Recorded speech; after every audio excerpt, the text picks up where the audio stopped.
विसरवाडी नंदुरबार रस्त्यावर विसरवाडी पासून जवळच असलेल्या बोदवड गावच्या वळणावर दोन दुचाकी समोरासमोर धडकल्याने एक ठार तर एक जण जबर जखमी झाला।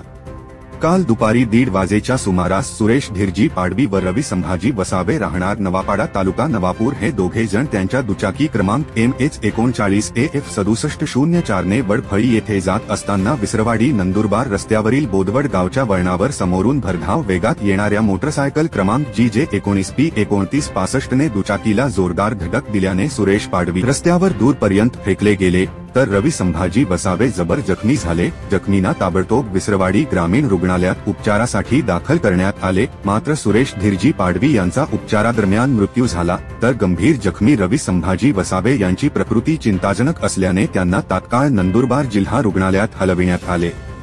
अपघाताची माहिती मिळताच घटनास्थळी विसरवाडी पोलीस ठाण्याचे सहाय्यक पोलीस निरीक्षक नरेंद्र साबळे, हेड कॉन्स्टेबल प्रशांत पाटील, लिनेश पाडवी यांनी धाव घेतली। यावेळी मयताच्या नातेवाईकांनी आक्रोश केला। या अपघाताची नोंद विसरवाडी पोलीस ठाण्यात झाली असून अरुण कोकणी, रामसिंग ठाकरे हे तपास करीत आहे।